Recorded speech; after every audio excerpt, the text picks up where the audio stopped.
What we're going to do here today is tell you a little bit about your overhead service upgrade, whether you're in the process of getting your first quote or whether you've agreed to go ahead with a contractor to get this job done. Here's kind of what to expect, what the guys are going to be changing out, what they should be changing out, and how you can kind of get through that whole process.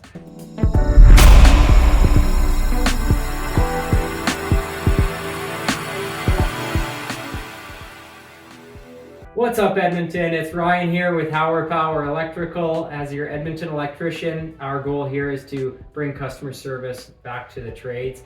And what we're going to do here today is tell you a little bit about your overhead service upgrade, whether you're in the process of getting your first quote or whether you've agreed to go ahead with a contractor to get this job done.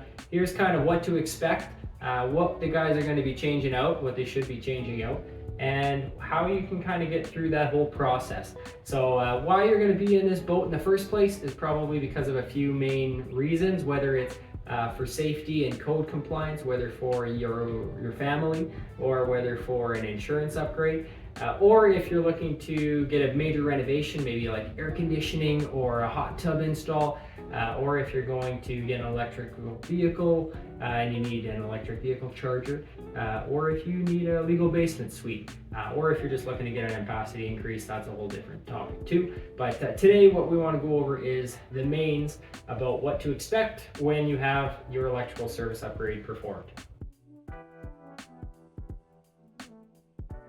The first step for your electrical quote is going to be just that. It's going to be the quote.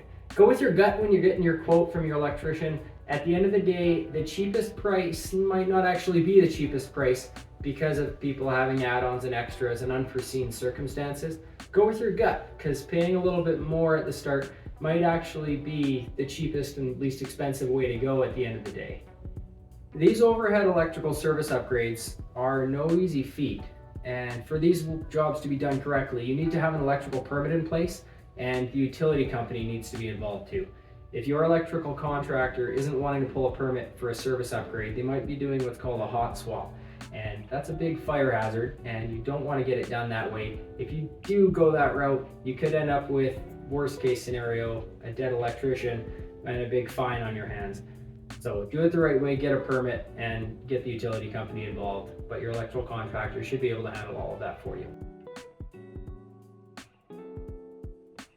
When we're doing the electrical service upgrade for your overhead electrical service and you're staying at 100 amps, there's a few key areas that we need to keep clear. So if you can clear the panel area, the meter area outside, as well as the electrical bonding, your grounding, which is going to be at your water meter, if you can keep those three areas free and clear, our electricians can work safely, and that's what we really want to do in your home. We don't want to break your stuff, so if you can move those furniture, valuables, anything out of the way so we have a clear path to work, then there shouldn't be any interruptions and we should be able to get your job done on schedule and on time that way.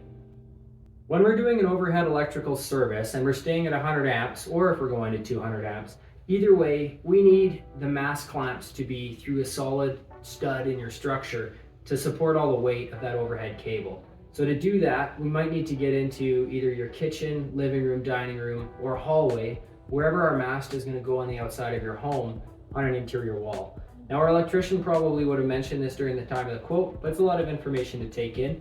But if he does ask that that area be clear, we would need that to happen so that there's no interruption on the day of the service outage, so that we can get your job done smoothly and efficiently.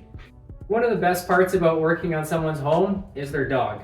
Dogs are great, they're a beautiful part of your family, but the tricky part with dogs is when we're working outside and around the electrical meter, those dogs might have planted some landmines. And the last thing we want to do is track those landmines into your home when we're in and out, working inside and outside, getting your service upgrade done.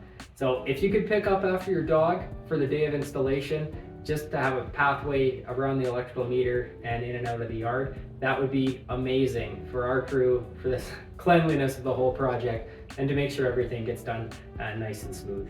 Regarding your fridge and your freezer for the day of your electrical service upgrade, there will be no power to the home, but your fridge and freezer should be good for food spoilage as long as there's no one standing in the front of an open fridge. So keep your teenagers away from the fridge for the day and we should be all good. As far as the utility providers, they say that 48 hours with no power, your fridge and freezer should be fine as long as they're not opened.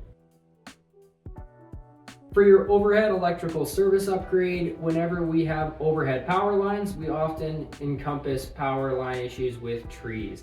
So with that said, if there is any trees or tree branches that are going to be close to your power lines, whether they were there back in the 50s when it was ran or not, they are there now, and they do need to be removed in order for the utility provider to restore power safely to the home. So with that said, if our estimator did have a conversation with you and you're going to save some costs by getting the trees trimmed or removed yourself, then perfect. Just make sure to have that done before the day of installation so that there's no interruption issue. If it's not done on the day of install, probably going to be a little bit of an issue trying to get someone last minute to trim those trees. Otherwise the power won't get restored that day. Regarding the old meter on the outside of your home, if we can reuse that position of the meter for your electrical service upgrade and put your new meter there to cover up that hole, perfect. But if we have to put the mast in a new location to comply with current electrical codes, then your old existing meter, we're going to leave exactly where it is rather than leave you with extensive, costly siding repairs by removing it. So we'll leave it where it is, but we will blank it off and we will put any cracks or holes or divots that have appeared over the years. We'll be sure to seal those up so no moisture or critters get into your home. For the electrical service upgrade for your day of shutdown, there's going to be 4 major milestones. The first one is where our electrical crew of electricians is going to show up in the morning and they're going to get to work right away. They're going to set up their tools, they're going to take Humpty Dumpty apart, and then the utility provider is going to show up before 11 a.m. depending on the area and disconnect power from the grid. As they put Humpty Dumpty back together again, the inspector is going to come up in the afternoon and do their inspection on the electrical service. Once they deem that inspection as a pass, then the utility provider comes back and restores power to the site. At that point, all of our crews will be wrapping up and maybe tying in the finishing of the branch circuits and putting a magnet on the panel and finishing up all the little things. But at that point, the service upgrade is essentially complete and it's just the little cleanups that have to be done. For your electrical service upgrade, you're probably going to be getting rid of an old Federal panel and be moving into a new Siemens panel. In addition to that, the electrical meter on the outside of your home is going to get upgraded, whether it's an old 6-inch circle style meter or a smaller square style meter. It's going to get upgraded into a new meter just like this one. It's going to have an insulated neutral that separates the neutral from the bonding, and that's what's going to comply with current electrical codes. When we upgrade the electrical on your home, we need to upgrade the whole electrical service and bring it all up to code in order for the utility provider to provide power back to the home again. What this means is that we're going to have to change out the electrical meter that's on the outside of your home. We're going to have to change out the panel, the existing one. Typically it's a Federal panel, maybe a Nova line. There's a few other brands that we're really trying to get rid of. And the big problem with these panels is the breakers. The main breaker, we've seen issues, as well as the branch breakers. Once we've gotten rid of that Federal panel, then what we do is we take your existing wiring and we either junction it in a junction box and bring it to your panel if they're not long enough, or if the wires in your home are long enough, then they're going to come right into your new panel this way. Right off the bat, you can see the difference in quality. Not only is this one bigger, so it has more room for wires, but it's a lot thicker steel.